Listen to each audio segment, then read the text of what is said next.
Hello friends, कैसे हैं आप लोग। मैं हूं विश्वजीत पांडे और आपका स्वागत करता हूं आपके अपने यूट्यूब चैनल मैथ पंडित पे।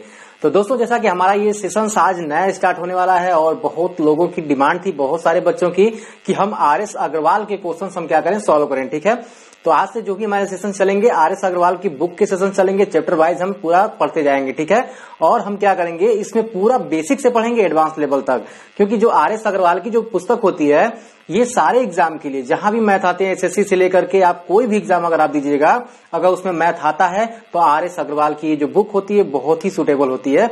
इसलिए मैं कहता हूं कि आप जो वीडियो है उसको पूरा देखिएगा, रोजाना देखिएगा, क्योंकि रोजाना मैं वीडियो आपको अपलोड करता रहूंगा। तो आज का जो हमारा सेशन है वो सेशन है आज का संख्या पद्धति यानी कि नंबर सिस्टम, जो कि बहुत ही बेसिक से हम इसको पढ़ेंगे। ठीक है, और आर.एस. अग्रवाल की पुस्तक से जो भी इसके क्वेश्चन हैं उसको हम सॉल्व करेंगे। ठीक है, तो शुरू करने से पहले अगर आप हमारे चैनल पे नए हैं, चैनल को फटाफट सब्सक्राइब कर लीजिए, लाइक करिए, कमेंट करिए, दोस्तों में शेयर जरूर करिएगा। ठीक है, तो चलिए देखते हैं। आज चूंकि क्या है कि आर.एस. अग्रवाल में हम जो ये संख्या पद्धति नंबर सिस्टम पढ़ेंगे, इसको इस प्रकार से डिजाइन किया गया है कि किसी भी एग्जाम में अगर आप जाइएगा तो आपको संख्या पद्धति में इससे बाहर क्वेश्चंस नहीं मिलेंगे। ठीक है, इसमें जो है बहुत सारे लोग क्या करते हैं, बहुत सारी जहां आपने पुस्तकें पढ़ी होंगी उसमें संख्या पद्धति, दशमलव, समीकरण मिलाकर के एक ही में क्या करते हैं ना, वो दे देते हैं। लेकिन इस पुस्तक की खासियत ये है, संख्या पद्धति को अलग रखा है, दशमलव को अलग रखा है, जो भिन्न वाले क्वेश्चन वो अलग रखा है, सरलीकरण अलग है। ठीक है, तो चलिए आज हम शुरू करते हैं इसको। देखिएगा जरा यहाँ पे, क्योंकि संख्या पद्धति में जाने से पहले हम संख्याओं के बारे में जानेंगे, संख्याएं आखिर हैं क्या। सबसे पहले आप हम जानते हैं प्राकृत संख्या। ठीक है ना, ये होती है पहली जब आपकी जो होती है वो होती है प्राकृत संख्या। ठीक है, प्राकृत संख्या जिसे हम नेचुरल नंबर बोलते हैं। ठीक है, प्राकृत संख्या जो है आपकी, आखिर ये होती क्या है, तो हम कहते हैं गिनती की संख्या जो होती है वो प्राकृत संख्या कहलाती है। ठीक है, और गिनती की संख्या होती क्या है जरा आप बताइएगा। जो गिनती की संख्या होती है 1, 2, 3, 4, 5, 6 ऐसे करते करते अनंत तक। ठीक है, ऐसे करते करते हम कहा जाएंगे, अनंत तक जाएंगे, और ये गिनती की संख्या है। बात समझ आई ना, हम गिनती करते हैं किसी चीज को, अगर हम काउंट करते हैं तो क्या कहते हैं, 1, 2, 3, 4, 5, 6 ऐसे करते करते हम क्या कहते हैं कि ये गिनती की संख्या होती है, चाहे हम अनंत तक उसको काउंट कर सकते हैं। ठीक है, यानी इन्फिनिटिव तक। अब होती है अगली जो आपकी होती है वो होती है पूर्ण संख्या। ठीक है, क्या होती है, पूर्ण संख्या, जिसे हम कहते हैं होल नंबर। ठीक है, जो पूर्ण संख्या होती है वो आखिर क्या होती है।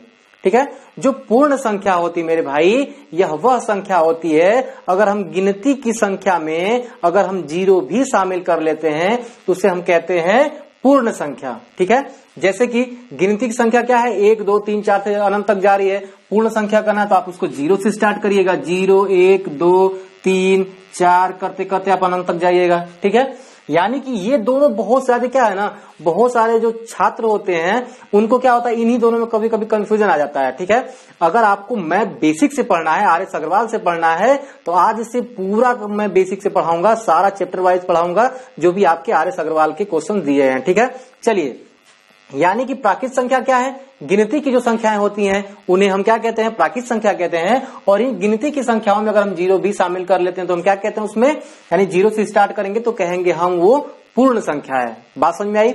चलिए अब हम देख लेते हैं सम और विषम संख्याएं। आखिर सम और विषम संख्याएं क्या होती हैं उसको भी हम जान लेते हैं जरा। देखिए यहाँ पे ये है आपकी सम संख्या। ठीक है, सम संख्याएं, सम संख्याएं क्या है आपकी, जो सम संख्याएं मेरे भाई, जरा एकदम बात बताइएगा, जो सम संख्या होती है वो क्या होती है। सम संख्या क्या होती है, जैसे कि 2, 4, 6, 8, 10 करते करते अगर आपका क्या है, इस तरह के जो संख्याएं हैं, जो संख्या 2 से कटती हो। ठीक है, जो संख्या 2 से कटती हो, इस प्रकार की संख्याओं को हम सम संख्याएं कहते हैं। और इसमें क्या है, 2 है, 4 है, 6 है, 8 है, 10 है, 12 है, ऐसी संख्या जो क्या हो 2 से कट जाए उसे हम कहते हैं सम संख्या। बात समझ में आई। चलिए चलिए देखते हैं अगला विषम संख्याएं। ठीक है ना, विषम संख्याएं। ठीक है, संख्याएं।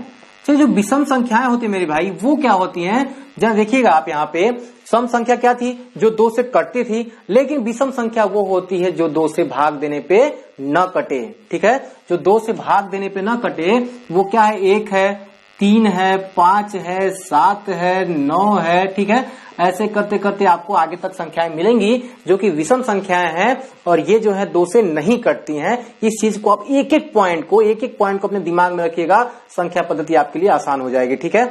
चलिए अब देखते हैं क्या ये सम संख्या हमने पढ़ लिया, विषम संख्याएं पढ़ लिए। अब देखते हैं भाज्य संख्याएं और अभाज्य संख्याएं, ठीक है।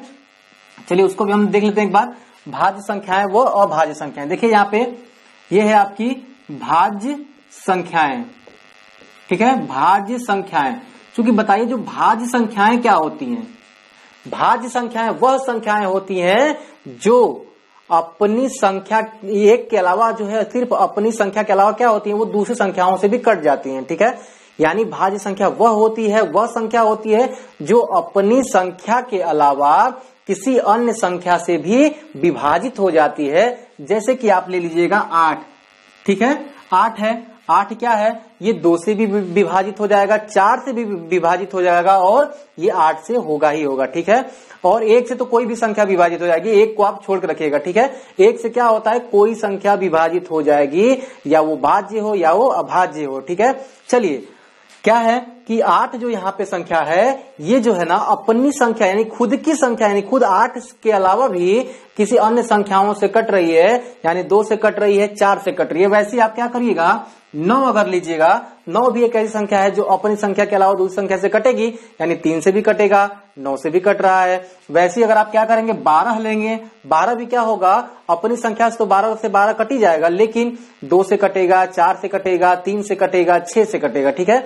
यानी और भी संख्याओं से क्या होंगे, ये कट जाएंगे, तो उन्हें हम कहते हैं भाज्य संख्याएं। क्या कहेंगे, तो भाज्य संख्या कहेंगे। अब जरा पढ़ते हैं अभाज्य संख्याओं के बारे में, ठीक है। अब क्या पढ़ेंगे, अभाज्य संख्याएं, ठीक है। अभाज्य संख्याएं, क्योंकि अभाज्य संख्याएं क्या होती है मेरे भाई, जरा इनको बताइएगा आप। जो अभाज्य संख्याएं होती है ना, ऐसी संख्याएं जो अपने अलावा किसी और संख्या से न कटे, अपने अलावा किसी और संख्या से न कटे।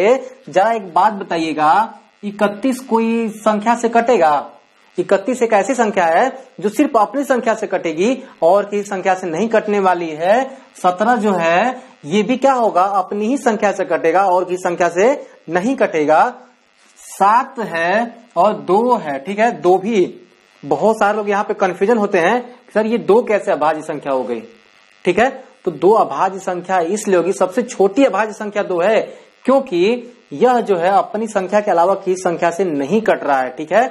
2 क्या है, अपनी संख्या के अलावा किसी संख्या से नहीं कटेगा, इसलिए 2 क्या होती है, सबसे छोटी अभाज्य संख्या होती है। इस चीज को आप लिख के रखिएगा, ठीक है। अब देखिए जरा, 2 के बाद जो है आपका 3 आएगा, 7 आएगा, 11 आएगा, 13 आएगा, ठीक है, 17 आएंगे और फिर बहुत 23 है आपका। ऐसे बहुत सारी संख्याएं, 19 भी है आपका, ठीक है ना। यहाँ पे इससे पहले 19 हो जाएगा आपका, 19, फिर ये 23। ऐसी बहुत सारी संख्याएं आपको मिल जाएंगी जो कि क्या हो रही हैं, अपनी संख्या के अलावा किसी अन्य संख्याओं से क्या होती हैं, वो नहीं कटती हैं। इस बात को आप हमेशा याद रखिएगा, क्योंकि ये सारी जो संख्याएं हैं, जो भी आप संख्या पद्धति पढ़ेंगे, इनका यूज होगा और हम क्या करेंगे, इनके यूज करने के लिए क्या होगा ना कि थोड़ा हम वहां पे विचलित हो जाएंगे अगर हमको नहीं पता होगा तो, ठीक है। इन सारी संख्याओं, ये मुख्यतः इस तरह की संख्याएं को आपको याद रखना है, ठीक है। चलिए यहाँ पे हम कुछ और देख लेते हैं, ठीक है। पूर्णांक संख्या देख लेते हैं। एक होता है पूर्णांक संख्या, ठीक है। क्या होता है आपका, वो होता है पूर्णांक संख्या, ठीक है। पूर्णांक संख्या, ठीक है, संख्या हो जाएगा। पूर्णांक संख्याएं क्या होती है मेरे भाई, जरा बताइएगा। पूर्णांक संख्याएं वह संख्याएं होती हैं, पूर्णांक संख्याएं वह संख्याएं होती हैं जो या तो धन में होंगी या तो वो माइनस में होंगी। तो इसलिए हम कह सकते हैं जो पूर्णांक संख्याएं होती हैं वो 2 प्रकार की होती हैं, ठीक है। पूर्णांक संख्याएं 2 प्रकार की होती हैं। पहला जो प्रकार है धन पूर्णांक संख्या, ठीक है। क्या होता है, धन पूर्णांक, ठीक है, पूर्णांक संख्या, ठीक है। धन पूर्णांक संख्या क्या है, जरा बताइएगा। तो धन पूर्णांक संख्या वह संख्या होती है जो 1, 2, 3, 4, 5, 6 करते करते संख्या है। पूर्णांक संख्या की बात कर रहा हूं मैं, ठीक है। पूर्णांक संख्या आप समझिएगा, यानी कि 1, 2, 3, 4, 5, 6, 7 ये सारी जो संख्याएं आएंगी, ये सारी संख्याएं क्या होंगी, धन पूर्णांक संख्याएं होंगी, ठीक है। अब जरा बताइएगा, दूसरा आता है इसमें ऋण पूर्णांक संख्या, ठीक है ना। आता है क्या, ये आएगा आपका ऋण पूर्णांक, ठीक है, ऋण पूर्णांक संख्याएं। ऋण पूर्णांक संख्या जो क्या होती है, वह होती है -1, ठीक है, -2, -3, -4, -5, -6, -7, ऐसे करते सकते क्या होंगी, ये सारी जो संख्याएं होंगी वो ऋण पूर्णांक संख्याएं होती हैं, ठीक है। क्या होती है, ऋण पूर्णांक संख्याएं होती हैं। पूरा मैं आपको बेसिक से बता रहा हूं जिससे कि आपको कभी भी संख्या पद्धति में कोई भी प्रॉब्लम नहीं होने वाली है, ठीक है। इसलिए मैं कहता हूं जो भी चीजें मैं आपको बता रहा हूं सारी चीजें आप क्या करिएगा, नोट करके चलिएगा, ठीक है। यानी कि पूर्णांक संख्या हमने पढ़ ली। पूर्णांक संख्या कितने प्रकार की होती है, 2 प्रकार की होती है, धन पूर्णांक और क्या होता है, ऋण पूर्णांक संख्या, ठीक है। यानी कि धन पूर्णांक संख्या क्या है, 1, 2, 3, 4, ठीक है, ये पूर्णांक संख्या हो जाएंगी। आपको क्या है ना मेरे भाई, जरा एक बात बताइएगा, आप जो है 7/3 है तो इसको पूर्णांक संख्या नहीं कहिएगा आप, ठीक है। अगर कोई दशमलव में संख्या आ रही है वो कोई पूर्णांक संख्या नहीं होगी। पूर्णांक संख्या एक वास्तविक संख्या होगी, ठीक है। पूर्णांक संख्या एक वास्तविक संख्या होगी। और ऋण पूर्णांक जो है आपका, जैसे मान लीजिए आपका 1 है, 1 के आगे यहाँ पे माइनस आ गया, ये क्या हो जाएगा आपका ऋण पूर्णांक हो जाएगा, ठीक है। लेकिन अगर आपको कह दिया जाए कि -3/7 कह दें, ये थोड़ी आपका पूर्णांक संख्या होगा, ये थोड़ी आपका पूर्णांक संख्या होगा। पूर्णांक संख्या सिर्फ क्या होंगी, अपने मूल रूप में होंगी, ठीक है ना। बात समझ में आ रही है, तो आप इसका फटाफट स्क्रीनशॉट लीजिए। चलिए अगला पढ़ लेते हैं, परिमेय और अपरिमेय संख्याएं, ठीक है। परिमेय और अपरिमेय संख्याएं जो होती है बहुत ही इंपॉर्टेंट होता है। बहुत सारे छात्र इसमें क्या होते हैं, कंफ्यूजन हो जाते हैं। चलिए इसको भी हम क्लियर कर लेते हैं। यानी कि परिमेय संख्याएं, ठीक है, परिमेय संख्याएं। चलिए परिमेय संख्याएं, परिमेय संख्याएं क्या होती हैं, परिमेय संख्याएं वह संख्याएं होती हैं जो P/Q के रूप का हो, ठीक है ना। परिमेय संख्याएं वह संख्याएं होती हैं जो P/Q के रूप का हो, उसे हम कहते हैं परिमेय संख्या। देखिए जरा, जैसे कि मान लीजिए आपको दे दिए गए हैं 4/3, 7/6, 2/3, इस तरह की जो संख्याएं होती हैं उन्हें हम क्या कहते हैं, उन्हें हम कहते हैं परिमेय संख्याएं, ठीक है। क्या कहेंगे, परिमेय संख्या कहेंगे। जो कि देखिए जैसे आप क्या है, P/Q के रूप का सारा है कि नहीं है, P/Q के रूप में सारा है संख्या, इसलिए हम कह सकते हैं ये परिमेय संख्या है, ठीक है। अब आया बात अपरिमेय संख्या की, ठीक है, अपरिमेय संख्या, अपरिमेय संख्या, ठीक है ना। चलिए अपरिमेय संख्या अगर हम देखेंगे वो क्या होगा, ठीक है। चलिए देख लेते हैं इसको जल्दी से। जो अपरिमेय संख्याएं होती है मेरे भाई, अपरिमेय संख्याएं वह संख्याएं होती हैं जो क्या हो, P/Q के रूप में न हो, ठीक है, P/Q के रूप का न हो। अगर ये P/Q के रूप का हो जाएगा तो वो हो जाएगा परिमेय संख्या। अगर P/Q के रूप का नहीं होगा तो वो हो जाएगा आपका अपरिमेय संख्या। जैसे कि आप देख लीजिएगा, ये हो जाएगा √3, या कहिएगा √3/2, ये भी नहीं होगा, ठीक है। और तो ऐसे ही प्रकार के बहुत सारी संख्याएं आपकी परिमेय संख्या होंगी। लेकिन एक ऐसी संख्या मैं आपको बताने जा रहा हूं जो कि क्या है, अपरिमेय संख्या है, लेकिन बहुत कम छात्र क्या होते हैं उसके बारे में जानते हैं। और वो जब एग्जाम में देता है तो क्या होता है, ऑप्शन के रूप में देता है, हम यहाँ वहां पे क्या करते हैं, गलती करके चले आते हैं। देखिए कैसे, पाई का नाम आपने बहुत सुना होगा, इस पाई का नाम, ठीक है, पाई का नाम आपने सुना होगा। लेकिन पाई एक जो संख्या है वो क्या है, वो जो है अपरिमेय संख्या है, न कि परिमेय संख्या, ठीक है ना। पाई क्या है, तो वो एक अपरिमेय संख्या है। इस चीज को आप हमेशा याद रखिएगा और इसको कंठस्थ करके रखिएगा कि जो पाई होती है वो क्या होती है, अपरिमेय संख्याएं होती हैं। तो हमने क्या किया, जो भी मुख्य संख्याएं थी आपकी संख्या पद्धति में उसको हमने जान लिया, ठीक है ना। अब जो जानेंगे वो हम जानने वाले हैं जो विभाजन के नियम है, विभक्त का के नियम है। कोई बड़ी से बड़ी संख्या किस संख्या से विभक्त हो रही है उसके बारे में जानने के लिए कुछ हम उसके नियमों को जानेंगे, ठीक है। तो चलते हैं उसके बारे में हम पढ़ते हैं, विभक्त के नियम, ठीक है। चलिए देखते हैं विभक्ति का नियम, ठीक है। जो विभक्ति का नियम होता है मतलब कि ये हुआ कि कोई संख्या किस संख्या से किस प्रकार से विभक्त होगी, ठीक है। देखिए जरा यहाँ पे जैसे कि आपको दिया है 2 से विभक्त का नियम, ठीक है ना। मैं आप क्या है ना कि बहुत सारी बड़ी संख्याएं दी होती हैं और आपको जो है ऑप्शन में दिया होता है कि 4 संख्याएं दे दी जाती हैं और कहता है कि 2 से बताइए कौन सी संख्या इसमें से विभक्त होगी, ठीक है। तो हम क्या करेंगे कि कम से कम समय में हम ये जान जाएंगे कि उन चारों संख्याओं में से कौन सी एक संख्या है जो 2 से क्या हो रही है, पूर्ण रूप से विभाजित हो जा रही है, ठीक है। तो इस कंडीशन में आपको करना ये है कि 2 से विभाजन के नियम, ठीक है ना, 2 से क्या होगा, विभक्ति के नियम, ठीक है ना, विभक्ति के नियम। जरा देखिएगा यहाँ से 2 से विभक्ति के नियम हम पढ़ेंगे, 3 से पढ़ेंगे, 4 से पढ़ेंगे, 5 से पढ़ेंगे, ठीक है ना, 7 से पढ़ेंगे। इन सारी जो संख्याएं इन सब क्या करेंगे, हम पढ़ेंगे, जो कि मुख्यतः आपके एग्जाम में आती हैं, जो कि आपके लिए जो है इंपॉर्टेंट है। चलिए देखते हैं यहाँ पे 2 से जो विभक्ति का नियम होता है, हम कैसे पहचानेंगे कोई संख्या 2 से विभक्त होती है, चाहे वो कितनी बड़ी से बड़ी संख्या हो, अगर उसके इकाई अंक में 0 आ जाए, 2 आ जाए, 4 आ जाए, 6 आ जाए, 8 आ जाए, ठीक है ना। तो इस प्रकार की जो संख्याएं होंगी वो क्या होंगी, वो 2 से कटेंगी। यानी कि जिसके इकाई अंक में, आप लोग को इकाई तो पता होगा ना, इकाई, दहाई, सैकड़ा, हजार, 10,000, ठीक है ना। देखिए जैसे मान लीजिए आप कोई संख्या आपको दी गई है इतना, ठीक है ना, इतना कोई संख्या आपको दी गई है 13,936। आपको पता करना है कि 2 से ये विभाज्य है या नहीं है। तो कैसे विभाज्य है जरा देखते हैं। 2 से विभाज्य मैंने अभी बताया आपको, अगर किसी संख्या के इकाई अंक, क्योंकि इकाई, दहाई, सैकड़ा, हजार, 10,000 यही होता ना, ऐसे पढ़ते हैं ना। अगर इकाई अंक के स्थान पे अगर क्या आ जाए 0, 2, 4, 6, 8 में से कोई एक आ जाए, वह संख्या क्या होगी, 2 से विभाजित होगी। और अभी हमने क्या देखा, इकाई स्थान पे क्या आया, तो ये 6 आ गया, इकाई स्थान पे 6 आया, इसलिए हम कहेंगे कि ये जो टोटल संख्या है वो 2 से विभाजित होगी। लेकिन अगर कुछ आपको यही संख्या ऐसे दे दे, ठीक है, कोई संख्या आपको ऐसे दे दे, तो आप कहिएगा 2 से विभाजित है। यह संख्या 2 से विभाजित है, नहीं है। क्यों नहीं है, क्योंकि इसके इकाई अंक पे न 0 आया, न 2 आया, न 4 आया, न 6 आया, न 8 आया, इसलिए ये संख्या क्या है, 2 से विभाज्य नहीं है। 2 से विभाज्य नहीं है। तो आशा करता हूं आपको 2 से विभाजन का नियम आपको पता चल गया होगा। तो चलिए अब देखते हैं 3 से विभाजन का नियम, ठीक है ना।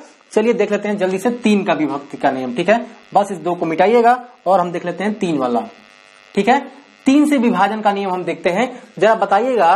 3 से जो विभाजन का नियम होता है वो बहुत ही आसान होता है, चाहे जितनी बड़ी संख्या दे दे, ठीक है ना, जितनी बड़ी संख्या दे दे। हमें तो पता है संख्याओं को ऐड करना हमारे लिए बहुत ही आसान है, यानी जोड़ना बहुत ही आसान है। इसलिए अगर 3 से जो विभाजन का जो नियम है, अगर कोई दी हुई संख्या चाहे जितनी बड़ी हो, उनके अगर अंकों का योग, उनके अंकों का अगर योग क्या हो रहा है, अगर 3 से विभाजित हो जा रही है, तो हम कहेंगे कि वह क्या है, वह 3 से पूरी संख्या भी विभाजित हो जाएगी।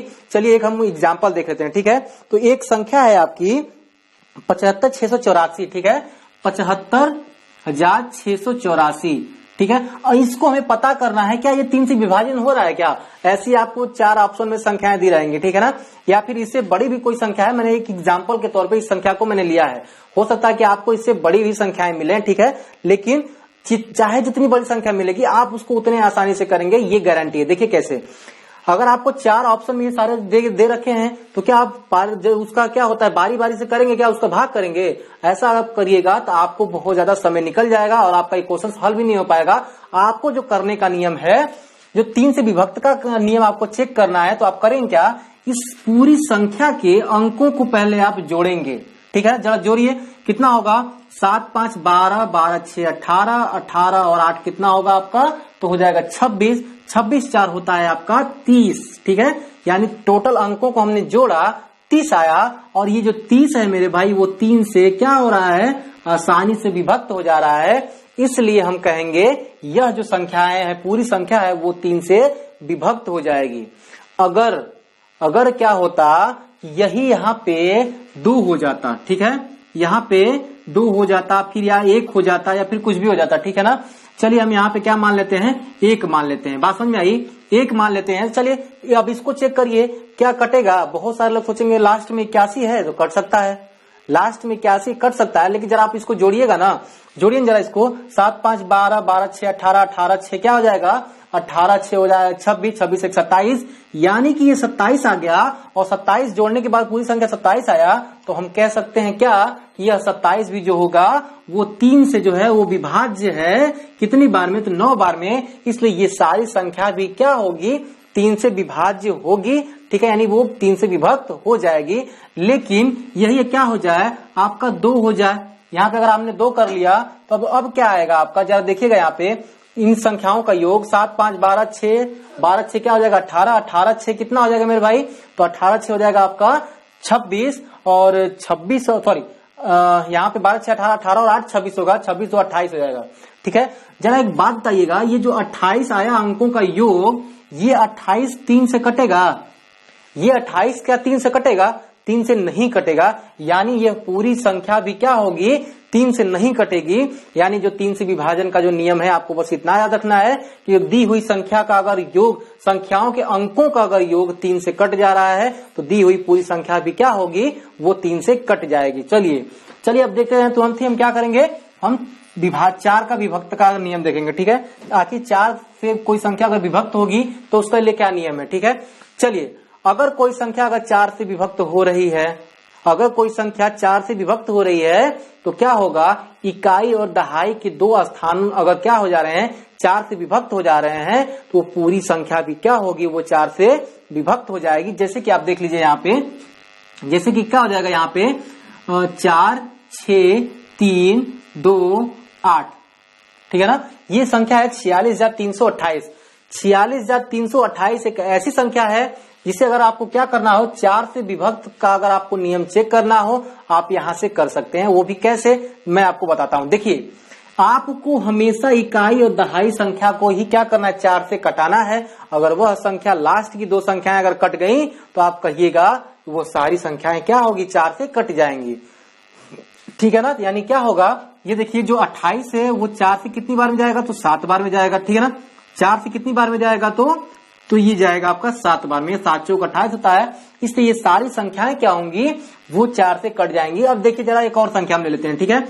अब जैसे कि ये हो जाएगा आपका 5 3 4 6 8 और 6 4, ठीक है ना। या फिर आप कह सकते हैं यहाँ पे ना, आप ऐसे भी कर सकते हैं 3 2 भी रख सकते हैं, कोई दिक्कत नहीं, क्योंकि अगर 4 आ जा रहा है 8 आ जा रहा है, आप सोच रहे हैं लास्ट में तो 4 आ ही गया, हल हो ही जाएगा। लेकिन कोई जरूरी थोड़ी है कि आपकी संख्या के अंत में 4 ही आए, 8 ही आए, ठीक है ना। जरा देखिएगा यहाँ पे, अब ये संख्या है, अगर आपको दिया है कि जरा बताइए ये 4 से विभक्त होगा कि नहीं होगा, तो आप कैसे जानेंगे कि पूरी संख्या 4 से विभक्त हो जाएगी, ठीक है। क्योंकि अगर 4 ऑप्शन आपके पास अगर इतने बड़े बड़े दिए हैं, अगर आप सब में क्या करेंगे, भाग देने लगेंगे, तो आप क्या होगा, आप वहां पे टाइम बहुत ज्यादा गवा देंगे। इसलिए क्या होगा, सबसे पहले हम क्या करेंगे, उसके इकाई और दहाई अंकों को क्या करेंगे, टारगेट करेंगे। अगर वो क्या है 4 से कट रहा है, ये सारी संख्या भी क्या होगी, 4 से कट जाएगी। यानी कि जो 32 है वो 4 से कटेगा कि नहीं कटेगा, तो इसलिए क्या होगा, ये सारी संख्या भी क्या हो जाएगी, 4 से कट जाएगी, ठीक है। ये नियम आप जरूर याद रखेगा। अगर आपका ये संख्या नहीं कटी तो आप ये जानिएगा कि वो सारी संख्याएं भी क्या होंगी, ये सारी संख्या 4 से नहीं कटेगी। अगर यही क्या होता, यहीं पे अगर 11 हो जाता, तो ये जरा बताइए इकाई और दहाई की जो संख्या है मिलाने के बाद क्या 4 से कटता, 11 कभी 4 से कटेगा, नहीं कटेगा। तो ये सारी संख्या भी क्या होगी, 4 से नहीं कटेगी। इस चीज को आप हमेशा याद रखिएगा। चलिए देखते हैं आज 8 का नियम, ठीक है, सॉरी 5 का नियम। अगला जो 5 का नियम है, ठीक है, 5 से विभक्त होने का नियम, 5 से विभक्त का नियम, ठीक है ना, 5 से विभक्ति के नियम। जरा एक बात बताइए, 5 से जो विभक्ति का नियम है वो क्या होगा। तो मैं सबसे पहले आपको ये चीज बताना चाहूंगा, अगर 5 से कोई संख्या अगर विभक्त हो रही है तो उस संख्या के इकाई स्थान पे या तो 0 आएगा या तो 5 आएगा, ठीक है। या तो 0 आएगा या तो 5 आएगा, कहां पे, तो उसके इकाई स्थान पे। जैसे कि आपको अगर लेना है क्या 56,830, 56,830 है अगर, तो इकाई स्थान पे क्या आ गया, 0 आ गया। और जब भी किसी संख्या के इकाई स्थान पे 0 या 5, क्या है, 0 या 5 अगर इकाई स्थान पे आ रहा है मेरे भाई, तो आपको बस यही कहना है कि वह संख्या जो है 5 से क्या होगी, विभक्त हो जाएगी पूरी संख्या, ठीक है ना। बस आपको इसी प्रकार के जो क्वेश्चंस हैं आपको बहुत ज्यादा एग्जाम में देखने को मिल जाते हैं। ये मैं इसलिए बता रहा हूं कि इससे बहुत बार क्वेश्चंस आपको पुटअप किए गए हैं, ठीक है। चलिए अब हम देखते हैं जरा अगला। 5 से तो हमने पढ़ लिया, ठीक है।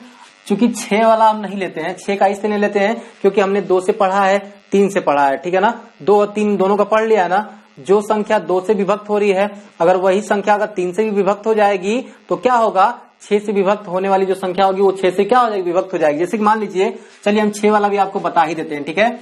6 से कोई संख्या अगर क्या हो रही है, विभक्त हो रही है। 6 से विभक्ति का अगर नियम आपको अगर जानना है तो बस आपको ये जानना होगा मेरे भाई, अगर कोई संख्या जो 2 से भी विभक्त हो रही है, 3 से भी विभक्त हो रही है, जब वो 2 और 3 जब दोनों से विभक्त होगी तभी जाकर के आप कहिएगा कि वह संख्या क्या होगी, 6 से भी विभक्त होगी, ठीक है ना। जैसा कि हमने अभी एक उदाहरण लिया था हमने 75,684 का, ठीक है ना। 75,684 का भी हमने एक नियम लिया था, पीछे एक संख्या लिया था हमने। अब क्या है ना, यह जो संख्या है यह 2 से भी कटेगा, यह 3 से भी कटेगा। अब देखिएगा 2 से कैसे कटेगा, 3 से कटेगा। अगर 2 से कट गया, 3 से भी कट गया, तब हम कहेंगे 2 3 6 तभी तो होता है, वह संख्या 6 से भी कट जाएगी। कैसे, जरा आप देखिएगा यहाँ पे 5 7 5 6 4 6 8 4, अगर 2 से कटेगा तो क्या होता है, 0 2 4 6 8, ये जो होगा इकाई स्थान पे आने चाहिए। तो इनमें से एक संख्या इकाई स्थान पे आ रहा है, इसलिए क्या होगा, ये संख्या तो 2 से कट जाएगी। लेकिन जरा चेक करिए ना कि 3 से कट रही है कि नहीं कट रही है, जरा आप बताइएगा। यहाँ पे ये क्या हो जाएगा, 7 5 12 12 6 कितना हो जाएगा आपका, 18 18 8 26 26 4 30, यानी 30 हो गया। यह 3 से कट जाएगा 10 बार में, यानी आप कह सकते हैं यह संख्या 2 से भी कटा, 3 से भी कटा, इसलिए ये पूरी संख्या जो है 6 से भी विभाजित हो जाएगी। अगर इन दोनों में से किसी एक से तो विभाजित हुआ लेकिन दूसरे से विभाजित नहीं हुआ तो यह पूरी संख्या 6 से विभाजित नहीं होगी। यानी आपको ये चीज लिख के रखना है कि आपको 2 और 3 से दोनों से विभाजित होनी चाहिए वो संख्या, तभी जाके वो पूरी संख्या क्या होगी, 6 से विभाजित होगी। इस चीज को आप लिख के रखिएगा, ठीक है। चलिए अब हम देख लेते हैं 7 का, ठीक है ना। 7 क्या विभक्त का नियम हम देख लेते हैं। जो 7 वाला जो विभक्त का नियम होता है ना, वो काफी आसान होता है, लेकिन जब उसमें ज्यादा बड़े अंक आ जाते हैं ना तो उसको थोड़ा सॉल्व करना मुश्किल होता है उस नियम से। देखिए कैसे, 7 का जो आपका विभक्त का नियम है मेरे भाई, मैं आपको एक देता हूं उदाहरण। ये है 882 का, ठीक है ना। 882 एक संख्या है, आपको पता करनी है। जरा बताइए ये 7 से विभाजित हो रहा है कि नहीं। तो आपको करना कुछ नहीं है, आपको इकाई वाले स्थान को निकाल लेना है। इकाई वाला स्थान को निकालेंगे तो बचेगा क्या आपका, 88 ही तो बचेगा। इकाई वाला आपने निकाल लिया। अब करिएगा क्या, जो आपने इकाई वाला स्थान निकाला है उसी का दोगुना करिएगा, ठीक है ना। इकाई वाला स्थान क्या था, 2 था, और इसी का आप दोगुना करिएगा, या फिर 3 भी हो सकता है, 4 भी हो सकता है, 6 भी हो सकता है, ठीक है ना। और जो भी आपको संख्या इकाई के स्थान पर मिले उसी का दोगुना जो है, इस पूरी संख्या जो बची हुई संख्या उसमें से आप घटाइएगा तो दोगुना कितना हो जाएगा, 4 हो जाएगा। और जब आप घटाइएगा तो कितना हो जाएगा आपका, 84 हो जाएगा। जरा एक बात बताइए, 84 जो है 7 से क्या हो जाएगा, विभाजित हो जाएगा। यानी कितनी बार में, 7 एकम 7 7 दूना के 14, 12 बार में क्या होगा, ये 84 विभाजित हो जाएगा। इसलिए हम कहेंगे ये जो पूरी संख्या है ये भी क्या होगी, 7 से विभाजित हो जाएगी। बात समझ में आई। इस नियम को आप हमेशा याद रखिएगा। चलिए देख लेते हैं फटाफट अगला नियम हम देख लेते हैं। चलिए तो मैंने मिटा दिया, ठीक है, चलिए कोई बात नहीं है। यहाँ पे जो है 8 का नियम भी आप क्या करिएगा ना, आप यहाँ पढ़ लीजिए 8 का नियम, ठीक है। 8 का नियम, चूंकि देखिए बस 8 का मैं आपको बता रहा हूँ, बाकी लिखने की जरूरत नहीं है क्योंकि आपने अभी देख चुके हैं। अब देखिए क्या है ना, 8 से विभक्त होने का नियम। चलिए मैं एक संख्या हम ले लेते हैं। एक संख्या है हमारे पास 67 95, ठीक है ना। 67 और 95 416। ये संख्या 8 से विभक्त हो रही है, कैसे पता चलेगा। यह संख्या 8 से विभक्त हो रही है, कैसे पता चलेगा। हमने अभी एक 4 का नियम पढ़ा था, 4 वाला नियम पढ़ा था ना, 4 से विभक्त होने का नियम।